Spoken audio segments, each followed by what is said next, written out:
I haven't really thought much about curfews, to be honest with you. I think I spend more time thinking about how we actually can invest in young people and create more healthy, safe spaces for them to be able to, exercise their heart's desires and do it in a constructive way. Dismantling CPS's central office, maybe taking those thousands of jobs and reinvesting that back into the classroom. And now that it apparently is over, waiting on those final votes, that meeting at City Hall 2 weeks ago Wednesday, what would you like to now tell us about kind of what you said or any role that you played in landing the contract? Well, I said get it done, and they did. And I gave them direction on how to get it done.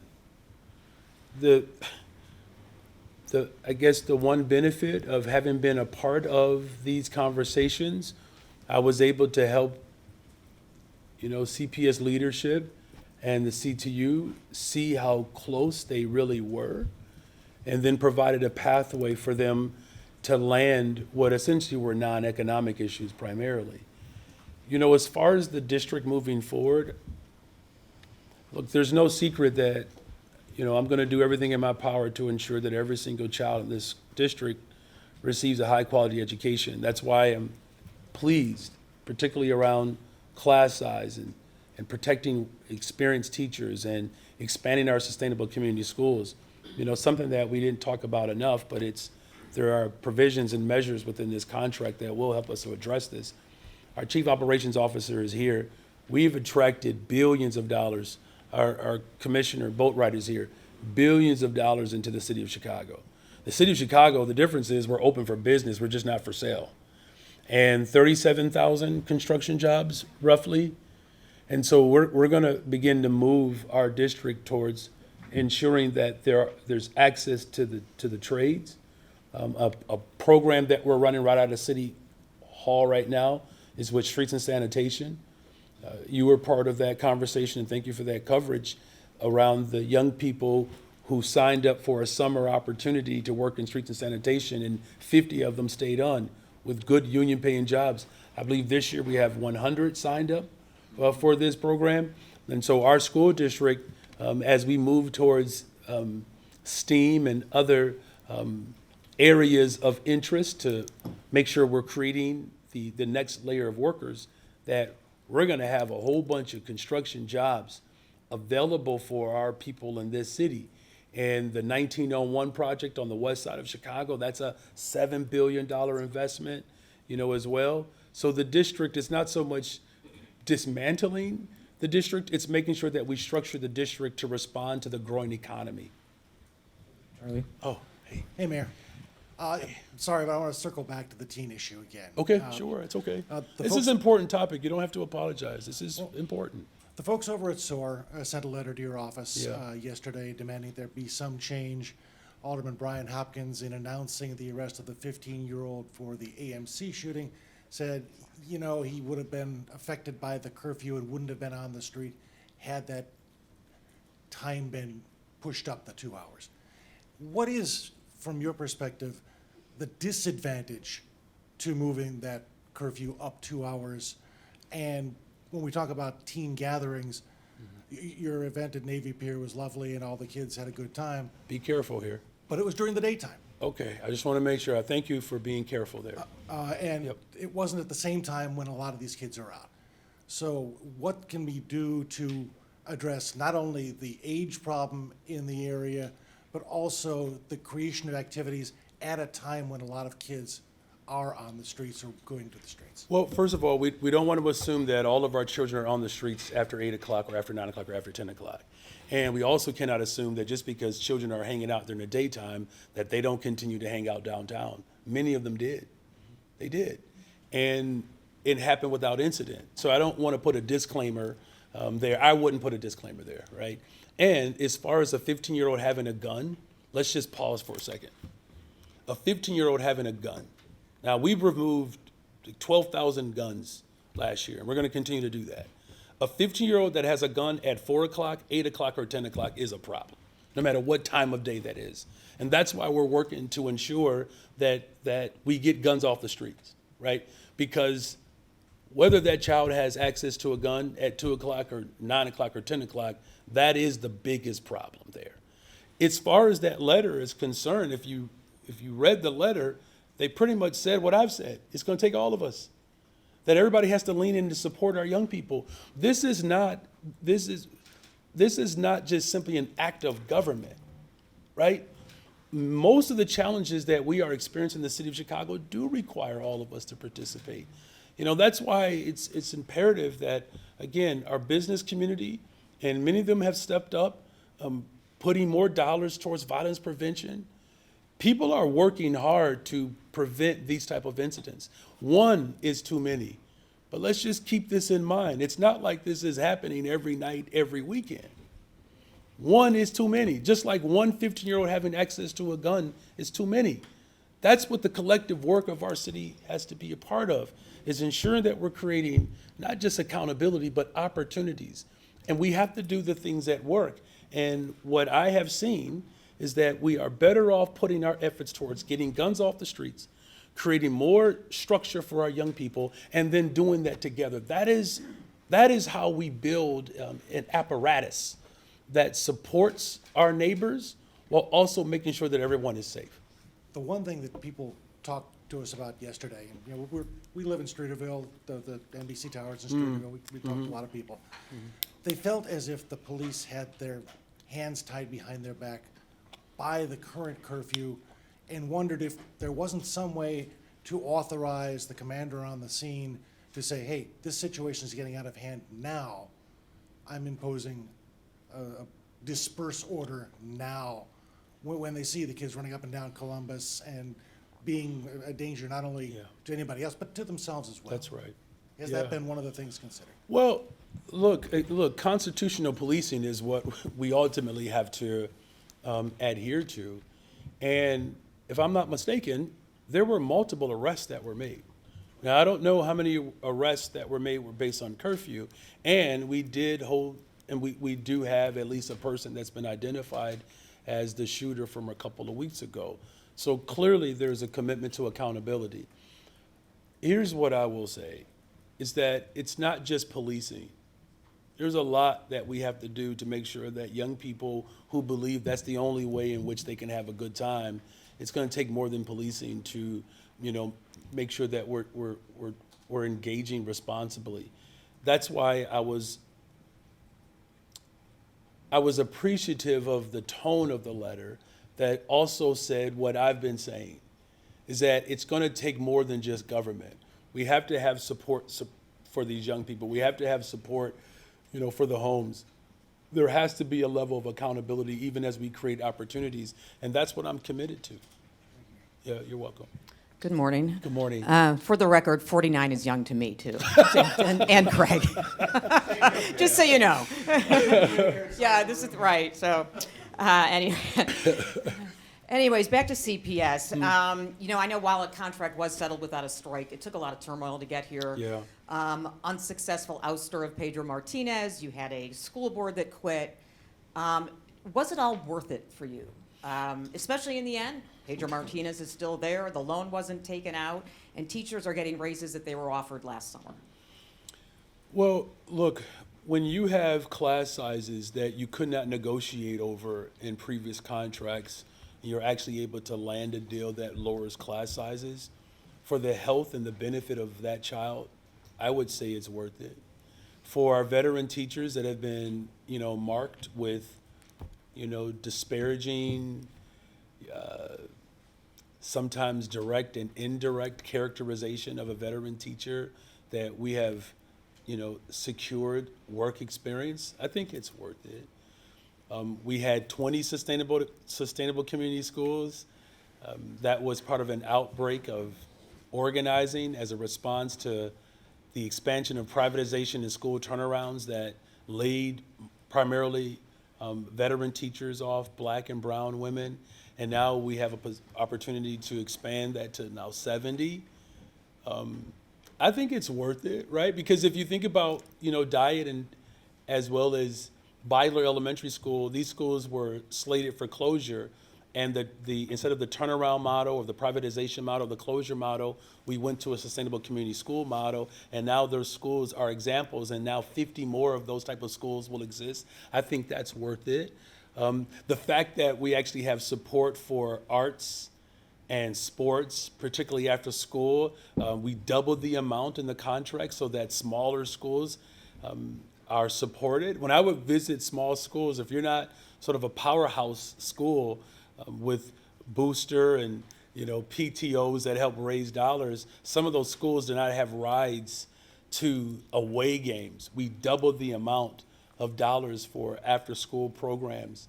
And within the contract, there's a commitment for 400 more teachers' assistants. I mean, I could keep going. I'm saying all of it is worth it when we are investing in our public accommodations. I mean, as far as I think to the premise of your question, with all of the challenges that we had to get to this point, this clearly wasn't about the raises, right? Because that part in and of itself stayed the same. But all the other things that I just listed off, those things were not agreed upon. And, when you're fighting to ensure that we have a district that respects working people in this city, it will always be worth the fight if the people of this city get to benefit from that fight. And I believe that if the members of this union decide to, codify the agreement, it's going to be an incredible win for the people of Chicago, and that fight is always worth it. And everything you just listed, obviously very costly. CPS says they have the money this year, the 24-25 school year, to pay for this contract. But there is no money. They're facing a huge deficit for the remainder of 3 years of this contract. So you still have control over the school board for the next year, and as budget season opens up over the summer, as they have to come up with a balanced budget by July. What are your suggestions of how to Yeah, pay for look, this? that's a great question. Look, we'll do it. Just like I came in and I had a $500 million deficit in my first budget, had $1 billion deficit in the second budget. We rectified that.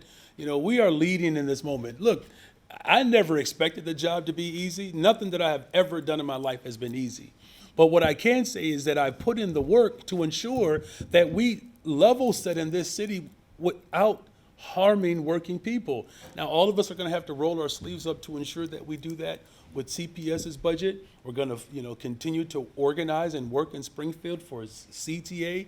I mean, if you think about it, all of the systems that we've inherited up to this point, have these, I guess, fiscal challenges. But we're up for it. I mean, this is Chicago. Remember the last contract, folks said we didn't have enough money for that as well. And the contract before that, there were some people that believed that I gave police officers too much money. Many people talk about how we may not have enough money to solve, these fiscal challenges, but yet somehow through and through, we have figured it out. And we will continue to figure it out because it's so paramount for the people of Chicago that I get it right. And so far, I think we've done a good job of getting it right.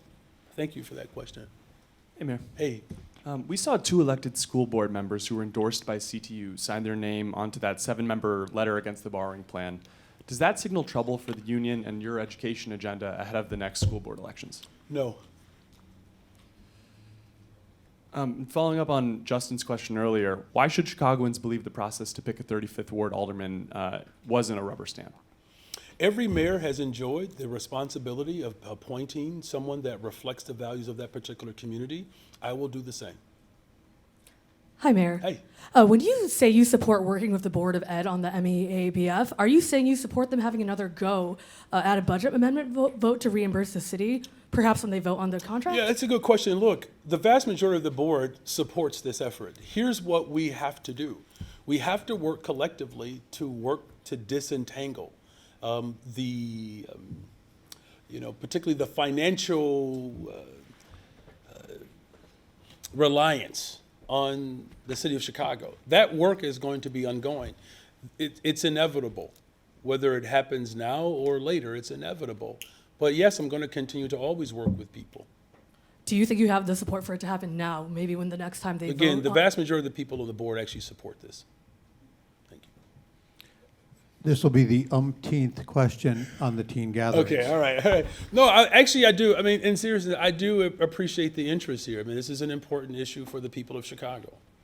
So you talked a lot about the need for businesses and churches and whatnot to step up, to provide spaces and whatnot. But you've used the word accountability a lot. Where is there need for more accountability for these teens who come down and misbehave, to use a soft term? Yeah, I mean, look, whether they are misbehavior or they do something violent, I mean, I think we can name it. Some of the acts were violent. All of them weren't. Accountability comes when, unfortunately for some of these young people, and all of them were not teenagers, by the way. There were several arrests that were made. Several arrests. And, as far as anything beyond an arrest and going through the process of within our legal system, that is a layer of accountability. I believe what I'm offering in this sense, that there are different mechanisms of accountability. I'll give you an example. I didn't need to get arrested when I misbehaved for me to straighten up. I don't know if anybody needs to get arrested. What I'm saying is that there are accountability mechanisms when you have businesses who help support our young people and show themselves to be mentors, show themselves to be parental figures, if you will. That level of accountability is important, right? And this is why activity is so important.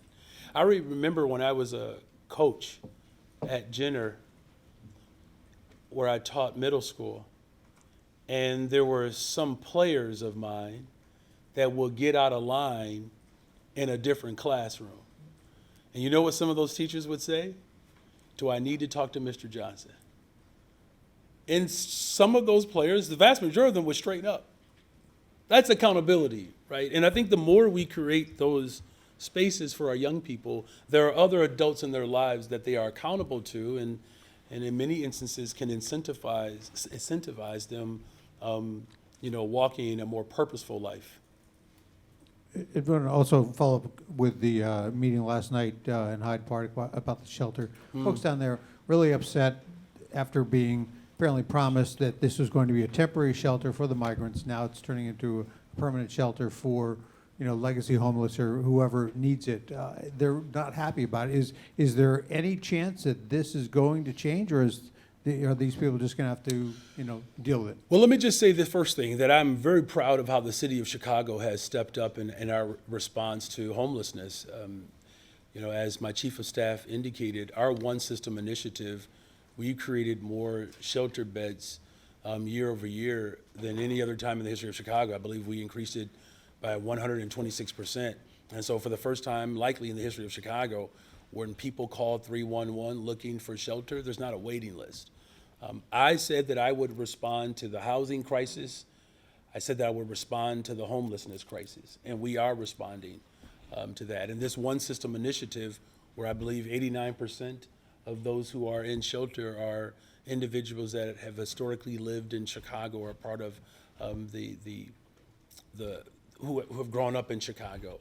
And then the others are individuals who are part of our shelter system who have come from other places on the planet.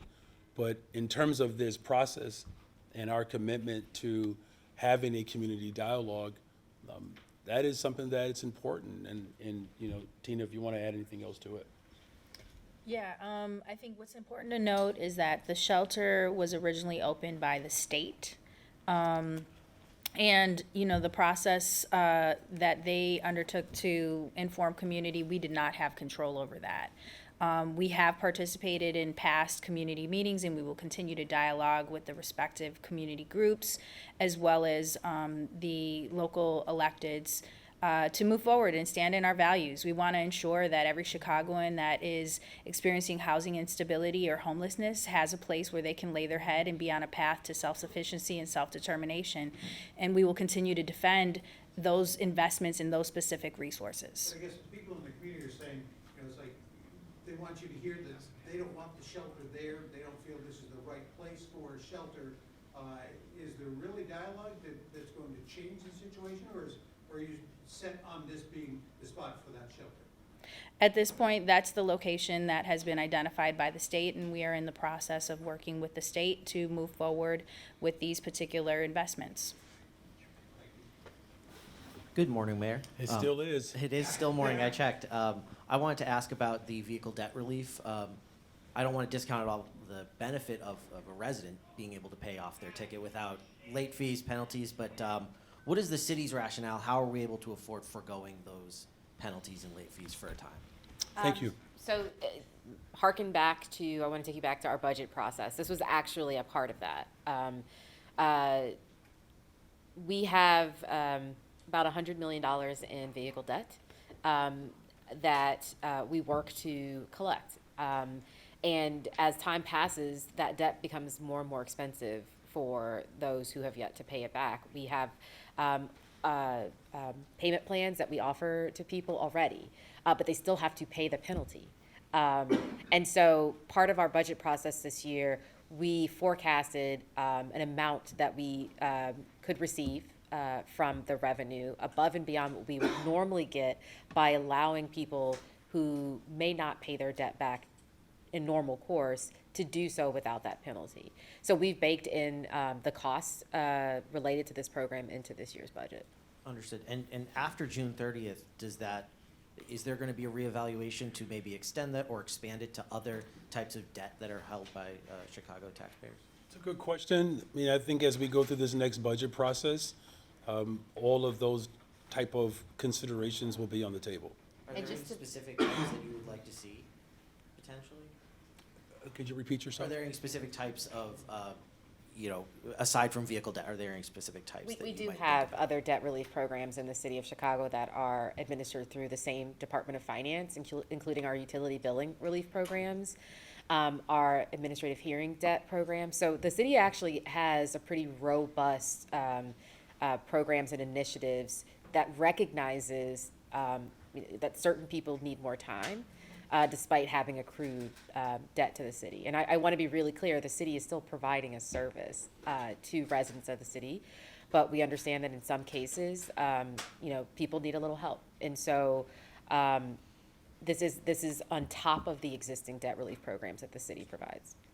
Thank you. Is that everyone? Thank you all. All right, thank you all. Have a great day.